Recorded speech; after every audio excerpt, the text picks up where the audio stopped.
창세기 7장 1절에서 24절까지 우리 한 절씩 말씀 좀 길지만 교독하겠습니다. 여호와께서 노아에게 이르시되 너와 내 온 집은 방주로 들어가라. 이 세대에서 내가 내 앞에 의로움을 내가 보았음이니라.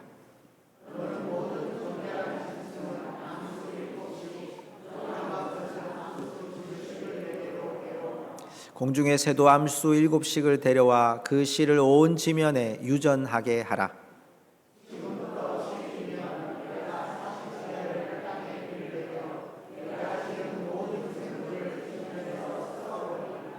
노아가 여호와께서 자기에게 명하신 대로 다 준행하였더라. 노아는 아들들과 아내와 며느리들과 함께 홍수를 피하여 방주에 들어갔고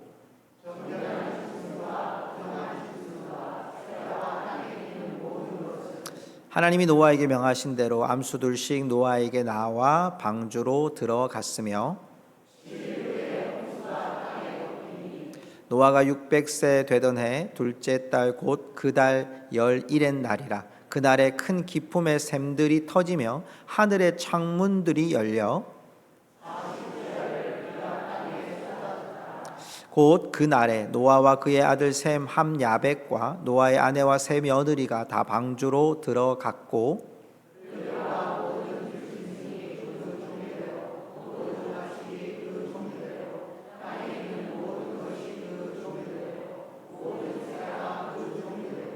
무릇 생명의 기운이 있는 육체가 2씩 노아에게 나와 방주로 들어갔으니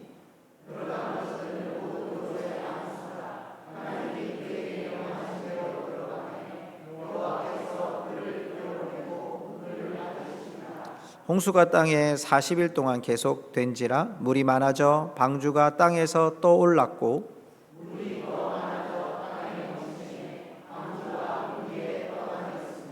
물이 땅에 더욱 넘침에 천하의 높은 산이 다 잠겼더니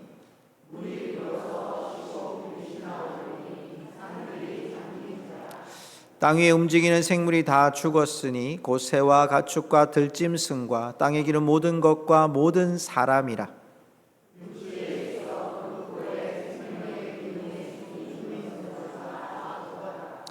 지면의 모든 생물을 쓸어버리시니 곧 사람과 가축과 기는 것과 공중의 새까지라. 이들은 땅에서 쓸어버림을 당하였으되 오직 노아와 그와 함께 방주에 있던 자들만 남았더라. 땅에 넘쳤더라. 아멘. 자리에 앉으시면서 이렇게 한번 고백하십시다. 당신을 향한 하나님의 사랑은 끝이 없습니다. 이렇게 한번 고백하며 인사할까요? 당신을 향한 하나님의 사랑은 끝이 없습니다. 아멘. 오늘 말씀은 시 한 편으로 말씀을 시작해 보려고 합니다. 박노해 시인의 그대 희망을 포기하지 말게라는 시의 19절에 보면 길이 끝나는 곳에서 길은 다시 시작되고 지상의 모든 문이 닫힌 곳에서 하늘의 문이 열리기 시작한다라는 19절이 있습니다. 인생의 길을 살다 보면 막다른 길, 닫힌 문을 경험하게 됩니다. 아무리 봐도 길이 끊어진 것 같고 답이 없는 닫힌 문을 우리는 가끔씩 경험하게 됩니다. 시인은 이런 삶이 끝이 아니라 다시 길이 있을 거라는 희망을 전합니다. 아무리 닫힌 문이 있다 할지라도 이 세상의 모든 문이 닫혀도 하늘에는 문이 있다는 희망의 노래를 우리에게 부르고 있습니다. 어쩌면 오늘 우리가 읽었던 이 7장의 내용은 모든 길이 막히고 모든 문이 막힌 그 상황 속에서 하나님께서 우리에게 주시는 품으시는 사랑의 모습을 오늘 우리는 발견하고자 합니다. 어쩌면 우리의 인생에 많은 것이 닫혀 있고 많은 것이 길이 보이지 않을 때 하나님은 그 속에서도 우리를 향한 사랑을 멈추지 않고 끝까지 품으시는 하나님의 사랑. 오늘 우리 이 7장을 통해서 이 홍수 가운데 하나님의 품으시는 사랑을 함께 발견할 수 있기를 원합니다. 자, 오늘 그 첫 번째로 그 하나님의 품으신 사랑은 노아와 그 가족을 향하신 하나님의 구원의 손길을 발견합니다. 오늘 여러분 1절의 말씀에 보면 하나님께서 완성된 방주에 이 백성들을 들어가라고 명령하시고 있습니다. 너와 내 온 집은 방주로 들어가라. 여러분, 이 방주로 들어가라는 이 한 구절은 단순한 하나님의 명령이 아니라 하나님의 약속이 이루어지는 현장이라는 것을 우리가 깨닫게 됩니다. 왜냐하면 첫 번째로 노아 자신에게 하나님이 명령하셨어요. 480세에 하나님 120년 동안 방주를 지으라고 말씀하시고 600세가 되는 해에 이 방주가 완성되고 방주로 들어가는 거예요. 120년 동안 이 약속을 지켰던 노아에게 하나님의 방주가 그들에게 삶의 선물이 되어집니다. 또 하나, 여러분 기억하십니까? 에녹이 무두셀라를 낳습니다. 이 무두셀라의 뜻이 무엇이었습니까? 그가 죽으면 그것을 보내리라 그랬습니다. 하나님께서 홍수를 보내고 심판하시겠다는 하나님의 사인이 969세 무두셀라가 태어날 때 이미 하나님이 예언하셨잖아요. 또 하나, 하나님이 여러분 노아를 낳을 때 라멕, 그의 아버지에게 라멕에게 하나님 노아를 낳으면서 뭐라고 말씀하냐면 저주하는 땅에 이 노아가 위로를 주리라 이렇게 말씀합니다. 하나님의 세 가지의 약속이 분명하게 세워진 그 말씀 속에 오늘 이 구절이 있는 거예요. 방주로 들어가라. 단순히 들어가는 것이 아닙니다. 방주로 들어가는 하나님의 약속이 성취되는 장면이에요. 노아와 그의 가족들이 120년 동안 그 아라라산에 방주를 지으면서 그들은 하나님의 약속이 성취될 것을 믿고 그들은 120년 동안 이 가족들만이 이 방주를 짓고 있었던 겁니다. 하나님이 오늘 이렇게 말씀합니다. 이 세대에서 내가 내 앞에 의로움을 내가 보았음이니라. 우리 한번 따라할까요? 의로움. 이게 굉장히 중요한 단어입니다. 여러분, 여기에 나오는 의라고 하는 말은 여러분 무결점이다, 이 사람은 아무런 죄가 없다, 이 사람은 다 옳다, 이런 뜻이 아닙니다. 여기에 나오는 차디크라고 하는 말은 평가입니다. 평가. 하나님이 보실 때 의로웠다는 겁니다. 여러분 100점 만점에 이 사람 100점인가 90점인가를 상대적으로 평가해서 하나님이 이 사람 점수가 좀 높다, 이런 의미가 아니에요. 하나님이 이 사람을 절대적으로 볼 때 1대1로 볼 때 이 노아와 노아의 가족들은 의로웠다라는 거예요. 6장 9절에도 말씀했잖아요. 의인이요 완전한 자요 하나님과 동행했다고 말합니다.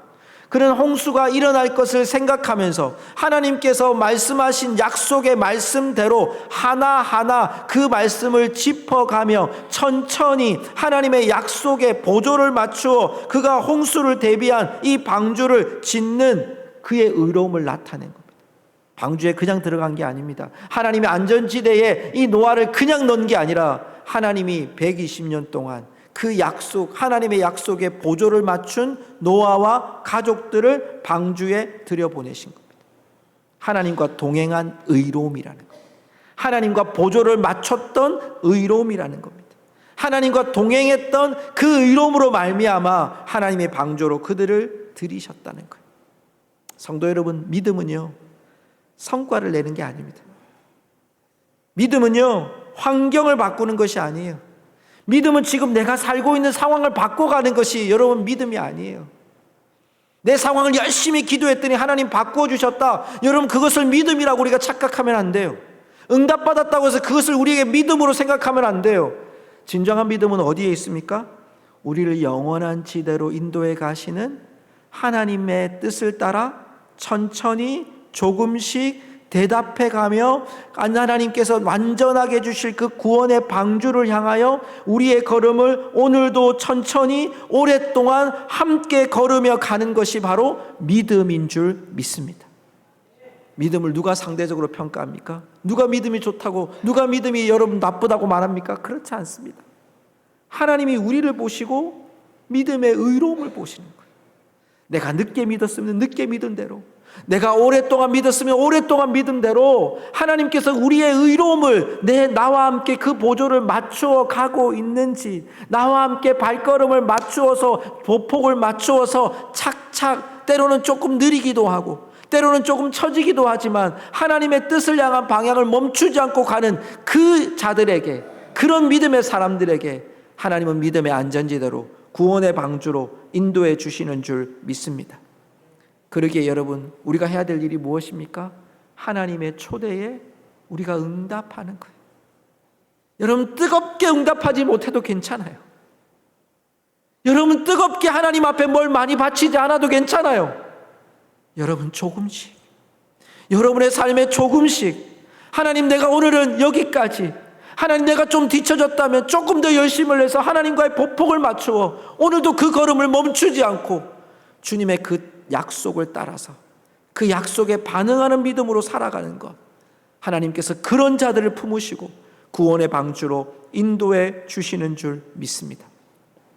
두 번째는 여러분, 우리에게 품으신 하나님의 사랑은 노아와 그 가족들을 구원의 안전지대로 인도하실 뿐만 아니라 그것이 또한 생명체로 확대되는 것을 보게 됩니다.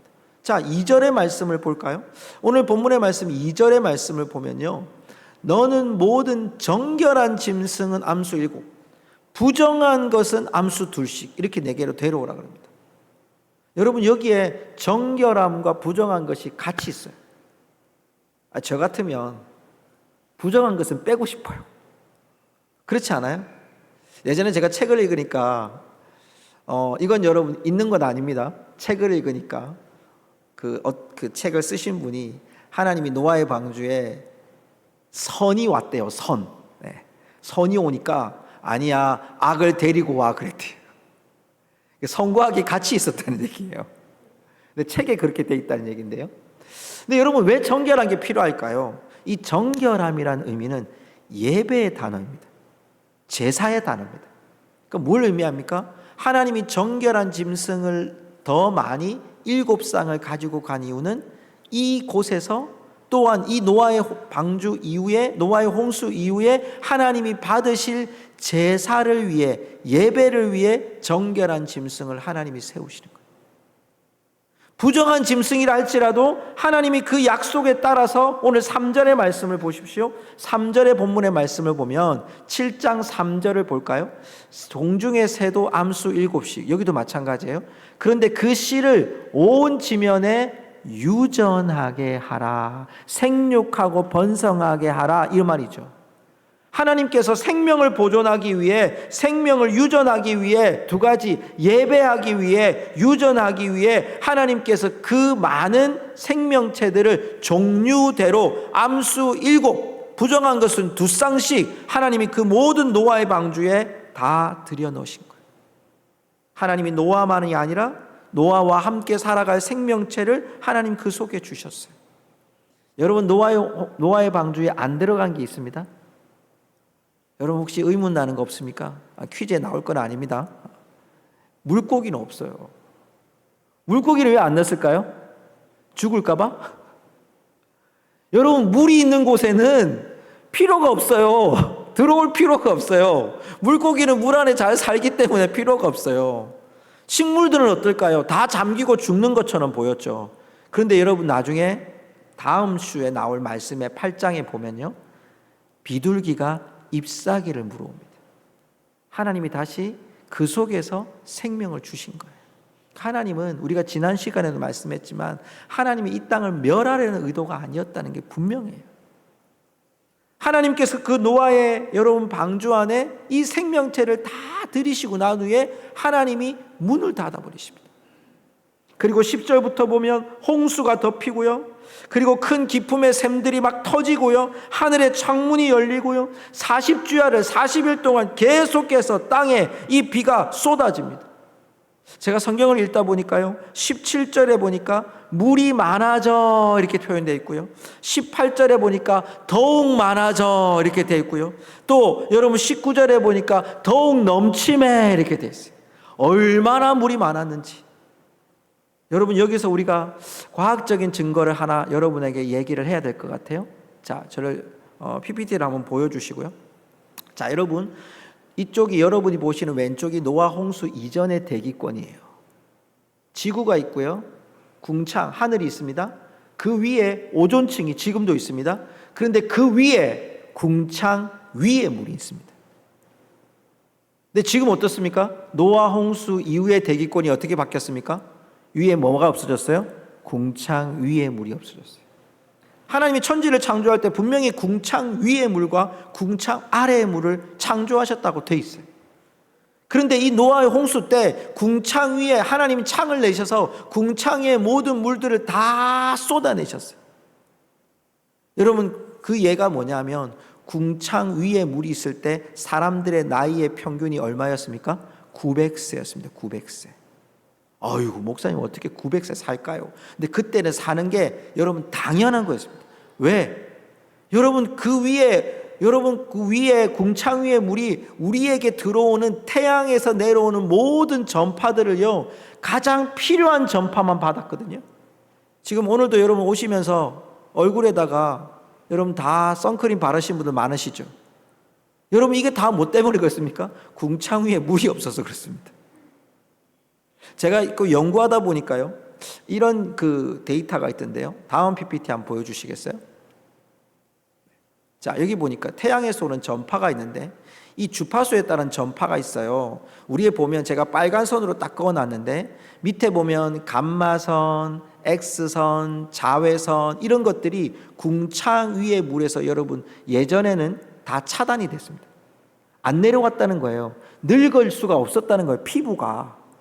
그런데 여러분 그게 다 쏟아짐으로 말미암아 여러분 사람에게 유익한 여러분 전파가 뭐냐면 가시광선, 적외선, 마이크로파, 뭐 라디오에서 오는 그런 전파, 이런 것들이 궁창 위의 물을 통과해서 사람들에게 오는 좋은 전파예요.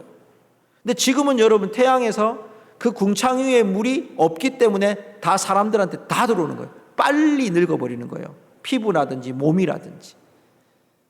성도 여러분, 이렇게 하신 하나님의 뜻이 무엇일까요? 이렇게 하나님이 궁창 위의 물을 다 쏟으셔서 하나님이 이 땅을 다 내리신 그 이유가 무엇일까요? 하나님이 이제 이 생명체를 다시 세우기 위한 하나님의 뜻이 그 속에 있었다는 거죠. 여러분 오늘 말씀, 그러나 노아의 가족들은 어떻게 됩니까? 그 생명체들과 함께 들어갔을 때 하나님이 그곳을 닫아버리시는 거예요. 사람이 닫은 게 아니라 하나님이 닫으셨다고 말씀하고 있습니다. 구원의 공동체, 구원의 방주는 여러분 우리를 향한 하나님의 구원받은 공동체로 세우신 구원의 방주입니다. 교회는 구원의 공동체입니다. 가정은 구원의 공동체입니다. 하나님이 우리에게 주신 그 공동체 안에서 하나님이 보존하고자, 구별하고자, 약속을 이루고자, 예배를 드리고자 하나님이 우리들을 그 공동체 안에 불러주셨던 거죠. 우리가 속한 교회, 우리가 속한 가정, 우리가 속한 삶의 터전은요, 무엇이 되어야 되냐면 하나님의 구원의 방주와 같이 서로에게 예수님의 생명이 오고 가는 공급이 되어지는, 예수님의 에너지가 공급이 되어지는 터전이 되는 것이 바로 우리의 공동체가 되어야 한다는 거죠. 하나님은 이 시대의 생명체를, 이 시대의 우리들을 그 구원의 방주로, 교회라는 구원의 방주로, 또 여러분의 가정이라는 구원의 방주로 하나님이 우리를 인도해 주신 것을 믿습니다. 그 공동체 안에 우리가 해야 될 일이 무엇입니까? 여러분, 우리가 교회에 좋은 조직을 만들고 좋은 동아리를 만들어서 사람들까지 서로가 교제를 잘하는 공동체 만드는 것이 목표가 아니에요. 우리가 교회 안에서, 여러분 우리가 성도 안에서, 가정 안에서 예수님의 생명의 에너지가 서로에게 계속해서 연결되어지고 세워짐을 통해서 여러분 하나님의 나라를 이루어가고 하나님의 생명이 흘러가야 할 줄로 믿습니다. 하나님의 품으시는 사랑은 바로 이 교회를 통해, 또 우리 가정을 통해, 우리의 삶의 터전을 통해 하나님은 그 품으신 하나님의 뜻을 보이시기를 원하신다는 겁니다. 성도 여러분, 오늘 이 시대에 우리에게 주신 그 공동체 속에서 여러분의 하나님의 사랑의 에너지가, 예수 그리스도의 은혜의 에너지가 우리 모든 성도들에게 함께 전해질 수 있기를 주님의 이름으로 축복합니다.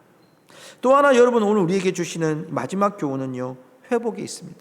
오늘 17절에서 24절까지의 말씀을 보면 그 중에 굉장히 강조되는 부분이 나오는데요, 홍수를 내리시는 하나님의 모습 속에서 특별히 여러분 오늘 본문 4절로 한번 가보시겠습니까?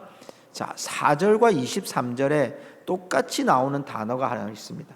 우리 같이 한번 읽어볼까요? 4절만 먼저 읽습니다. 같이 읽겠습니다. 지금부터 7일이면 내가 40주야를 땅에 비를 내려 내가 지은 모든 생물을 지면에서 쓸어버리리라. 자, 여기에서 쓸어버리리라를 잘 주목하셔야 돼요. 23절도 한번 볼까요? 23절에 보면 이 부분은 제가 읽겠습니다. 앞에 지면을 보셔도 되고요. 지면의 모든 생물을 쓸어버리시니. 자, 한 칸 밑에 또 내려오면 이들은 땅에서 쓸어버림을 당하였으되라고 표현되어 있습니다. 자, 여러분 여기에 계속 반복되게 나오는 강조하는 단어가 무엇입니까? 쓸어버리다. 이 쓸어버리다는 단어는요, 마하라는 동사입니다. 마하. 근데 이 마하라는 동사가 단순히 무언가를 파괴하는 것을 넘어서서요, 이렇게 돼 있더라고요. 같이 읽어볼까요? 진흙판에, 시작. 진흙판에 적힌 글씨나 먼지를 헝겊으로 완전히 문질러 지우듯 흔적이 없이 닦아내다. 아멘. 뭐 없이 닦아내다? 흔적이 없이. 그러니까 여러분, 지금 하나님이 파괴하라고 홍수를 주신 겁니까? 닦으려고 홍수를 내신 겁니까? 자, 여러분 잘 보셔야 돼요. 홍수는 심판이 아니에요. 우리가 엄밀한 의미로 보면 하나님이 심판하셨다, 하나님이 홍수로 이 백성 전체 심판하셨다, 맞아요. 그런데 그 심판의 본심이 뭡니까? 쓸어버리신 하나님의 뜻은 지우시고 싶은, 다시 닦아내고 싶은. 가끔 여러분 세차장에 가면요, 저희 집에서도 가끔 하는데요, 여러분 세차장에 가면요, 우리가 집에서 하는 세차하고 다른 게 뭐냐면 물의 강도예요. 물의 강도. 물이 탁 한 1,000원, 2,000원 넣으면요, 물의 세기가 막 엄청납니다. 제 지인이 이제 세차장 하시는 분이 계셔가지고 가보니까 다들 이렇게 세차하시는 분들의 몸이 이만큼씩 막 몸이 좋아. 근데 물어봤어요. 몸이 그렇게 좋아해다 세차를 합니까? 그랬더니 몸이 안 좋아도 세차를 하는데 물의 세기가 얼마나 센지 모른다는 거예요. 그래야 여러분 한번 물을 탁 쏘면 안에 있는 때가 확 벗어나는 거예요. 하나님이 지금 마치 홍수를 우리 가운데 쏟아내 버리셔서 이제는 이 땅을 하나님 다시 세우시려고 하는 하나님의 뜻이 있었다는 거예요. 이미 하나님은요, 이스라엘 백성들을 애굽에 430년 포로 생활을 시켰어요. 그리고 하나님이 바벨론에 70년에 하나님 세월을 보내셨어요, 포로로. 근데 이스라엘은 죽지 않았어요. 나라가 망했지만 죽지 않았어요. 나라가 멸망했지만 이스라엘 백성들을 하나님 어떻게 하십니까? 430년 만에 모세를 통해 가나안을 가게 하시고요, 하나님이 또한 70년 만에 고레스 왕의 칙령을 통해 이스라엘 백성들을 다시 바벨론이라는 1600km나 떨어진 곳으로 포로로 잡혀갔던 자들을 하나님이 다시 예루살렘으로 돌아와서 성전도 짓고 성벽 공사도 하도록 하나님이 다시 회복하셨어요. 하나님의 본심은 심판으로 멸하는 게 아니라 다시 세우시는 데 있는 줄 믿습니다. 성도 여러분, 우리가 때때로 홍수를 만나듯 우리의 삶에 파괴력 있는 위기를 만날 때가 있습니다. 삶의 현장이 무너질 때가 있습니다. 가정 안에 갈등이 계속 우리의 삶을 힘들게 할 때 있습니다. 때로는 자녀들의 문제로 말미암아 홍수를 만나기도 합니다. 믿었던 사업이, 믿었던 직장이 난항을 거듭할 때도 있습니다. 그러다가 우리의 육신이 한계를 맞이합니다. 육신의 질병으로 인해서 내가 어떻게 할 수 없는 위기에 처할 때가 있습니다. 숨쉬기조차 힘든 삶을 맞이하고요, 한숨만 내쉬는 고독한 삶이 우리에게 세워질 때가 있습니다. 정말 홍수를 만난 것 같아요. 아무것도 우리에게 끈을 붙잡을 수 없는 위기를 만날 때가 있습니다. 여러분, 바로 그때 우리가 기억해야 될 것은 이 홍수 속에서 하나님의 품으시는 사랑은 우리를 멸하심이 아니라 세우심입니다. 다시 닦으셔서, 다시 깨끗게 하셔서, 다시 생명체로 세우기 원하시는 하나님의 뜻이 그 속에 숨어져 있다는 사실을 우리는 잊지 않아야 된다는 거예요. 하나님의 그 품으시는 사랑이 우리 모든 성도들에게 임하시기를 주님의 이름으로 축복합니다. 한 주간 제 머릿속에 들렸던 청년 사역자 한 선교사님의 설교가 있었습니다. 김성교 선교사님이라는 분이었는데요. 이분이 성경에 말하는 믿음을 쭉 정리를 했어요. 주님이 보시는 믿음 이렇게 얘기하면서요. 그 믿음에 여러분들의 믿음, 주님이 믿음이 있다, 믿음으로 구원받았다라고 하는 사람들을 다 정리를 하니까요. 그 중에 큰 믿음 두 사람이 있었어요. 주님이 큰 믿음이라고 말했던 두 사람이 수로보니게 여인의 믿음이었어요. 예수님이 자녀의 떡을 개에게 던지지 않는다 이렇게 얘기하거든요. 그랬더니 그 수로보니게 이방 여인이 옳습니다. 그렇습니다, 주님. 그 부스러기라도 우리 자녀를 살릴 수 있다면 주님 앞에 매달리는 거예요. 주님이 그 여인을 보고 큰 믿음이라고 얘기하는 거예요. 백부장의 믿음을 기억하십니까? 내 딸을 좀 살려달라고 예수님 앞에 갔더니 그래 가자라고 했어요. 그랬더니 백부장이 하는 말이 저도 백부장입니다. 100명의 군사를 거드린 백부장입니다. 나보고 오라 그러면 오고 가라 그러면 갑니다. 예수님 말씀만 하셔도 우리 딸이 낫겠습니다. 이렇게. 예수님 그거 보고 큰 믿음이라고 얘기하는 거예요. 그러면서 그분이 믿음의 원리는 이렇게 이해해야 돼요. 우리 한번 같이 읽어볼까요? 믿음의 원리 시작. 자신의 문제의 한계를 직면하고 예수님이 이 문제를 벗어나게 할 수 있는 유일한 대답임을 인정하고 예수님의 이름을 끝까지 붙잡는 절박함. 이게 믿음의 원리라. 우리가 믿음 좋다고 하면 새벽 기도를 잘 나오고 헌금을 많이 하고 주일을 잘 성수하고 직분을 갖고 중직자가 되고, 여러분 그걸 우리가 믿음 좋다고 보통 평가하잖아요. 그런데 여러분 그 믿음의 중심에는 뭐가 있어야 된다는 거예요? 내 한계를 직면하고. 이게 위로가 되지 않아요? 내 자신의 문제를 직면하고 이거 한계다, 이거 안 된다, 예수님밖에는 소망이 없다, 예수님밖에는 유일한 대답이 없다, 예수님밖에는 유일한 해답이 없다, 그걸 인정하고 예수님의 이름을 끝까지 붙잡을 수 있는 절박함. 그게 믿음이라는 거예요. 하나님이 우리 믿음 보고 목사인 정주식 목사 믿음이 크다 이렇게 말씀하시겠어요? 그렇지 않아요, 여러분. 하나님이 보시는 믿음은요, 자신의 문제에 한계를 내려놓는 거예요. 하나님 저 안 됩니다. 아무리 생각해도 안 될 것 같습니다. 그리고 하나님 아버지 앞에 절박하게 예수님만이 내 정답입니다. 상황이 안 바뀌어도, 현실이 안 바뀌어도 예수님만이 내 정답입니다. 이 손 붙들고 서는 자들이 하나님 믿음 있는 자라고 말씀하고 있는 거죠. 하나님의 품으시는 사랑은 이런 믿음을 갖고 주님께 보조를 맞추어서 방주를 짓는 노아와 같이 우리의 삶의 작은 부분 하나하나부터 주님과 함께 보조를 맞추고 주님과 함께 발을 맞추어 나가기를 원하는 그 한 영혼을 주님은 기뻐하시고 품으시고 다시 생명으로 다시 깨끗게 하셔서 하나님이 세우시는 줄로 믿습니다.